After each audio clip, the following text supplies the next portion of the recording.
Democrats could block funding for Homeland Security when it expires next Friday, unless there are, in their words, dramatic changes to how immigration operations are conducted.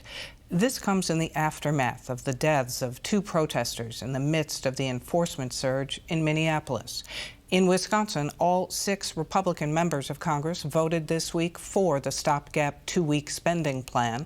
Both Democratic House members in Wisconsin voted against, including U.S. Representative Gwen Moore of Milwaukee. She joins us now from Washington, and thanks very much for being here. Oh, thanks for having me, Frederica. Always good to be with you. So why did you vote no on the stopgap spending for Homeland Security? Well, Frederica, I was being very consistent. I had voted against the bill when it passed the House and went on to the Senate. The Senate Dems managed to create a negotiation where they split the bills, theoretically, 5 bills to pass as is, and the Homeland Security bill to have a 2-week stopgap. When it came back to the House, I truly expected it to have an opportunity to vote on separately on the other 5 bills in Homeland Security. But I had exactly 1 vote, and I decided to stick with my initial vote because of the egregious way that these, rogue forces were operating. And of course, as you mentioned, they killed 2 people. And further, they've jailed children, American citizens, destroyed property, and just terrorized our communities. And I just couldn't, in good conscience, knowing that I had an opportunity to vote and stick a pin in this, to not do so. What specifically are you and others seeking around these accountability measures for agents that are part of these enforcement activities? Well, thanks for asking, Frederica. I mean, really common sense things.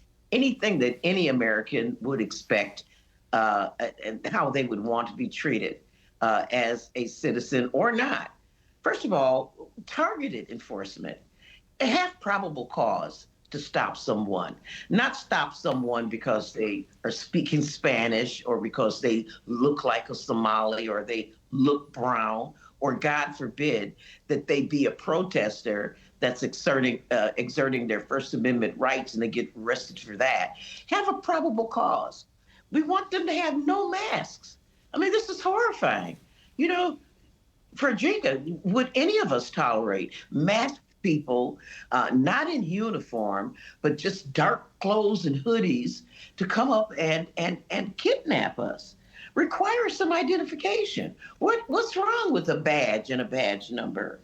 We want state and local oversight and coordination in these arrests.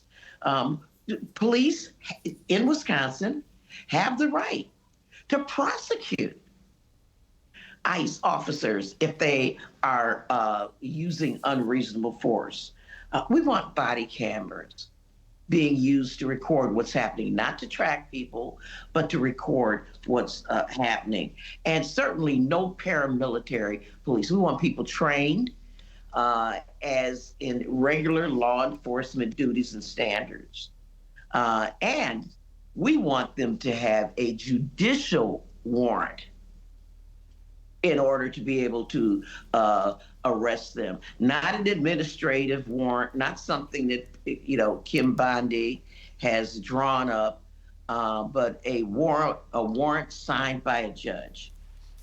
In terms of judicial warrants instead of administrative warrants, I've heard some Republicans say that the requirement of having judges sign off would cause gridlock in the system and dramatically slow this process. What about that? We wouldn't have snag in the system if, in fact, they were going after the people they said they were going after.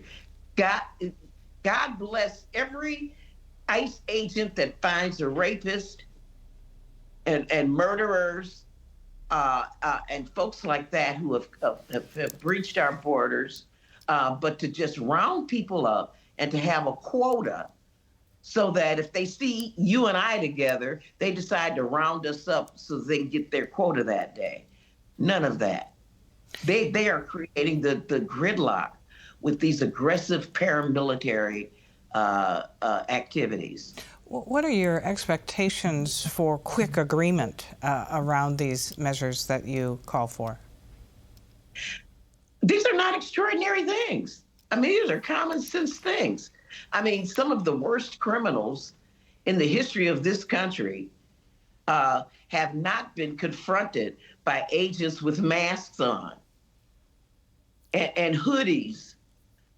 They have been arrested, told what their rights are, and they're being reassured that they're being arrested by people who have the authority to do it. And they've been arrested because there was probable cause that they, in fact, were the people that they were seeking.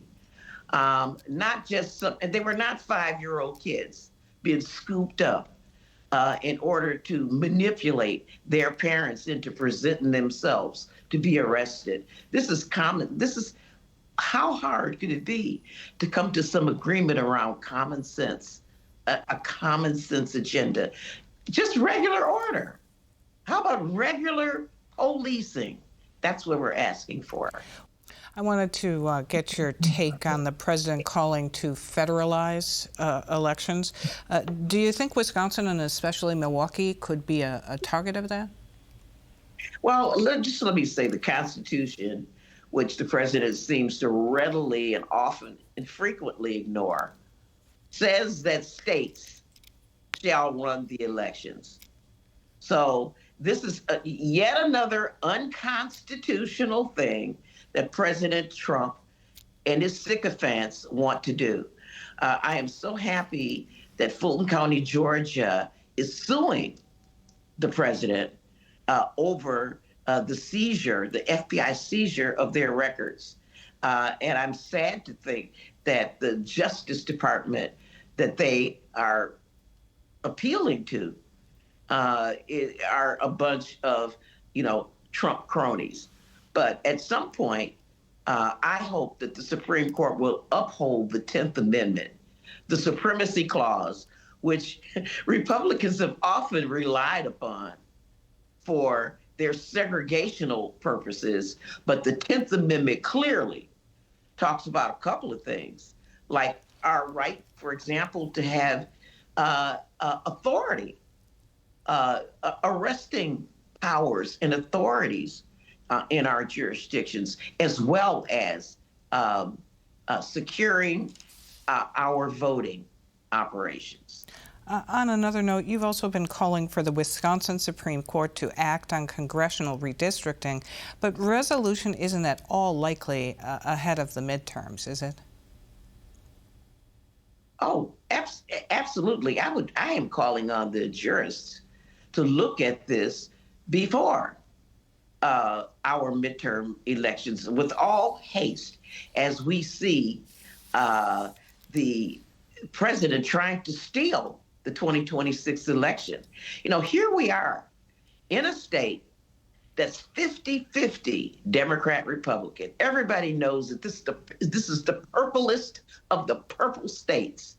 That's why we saw all the candidates congregating here during the election, because this was high on this is a prize to either side. And yet in Congress, you got poor me in Spokane holding it down for the Democrats, and there is a 6-2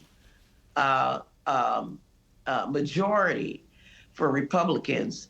And you know what? In a 50-50 state, 6-2, the math just ain't mathing, Frederica. All right. Congresswoman Gwen Moore, we leave it there. Thanks very much. Thank you.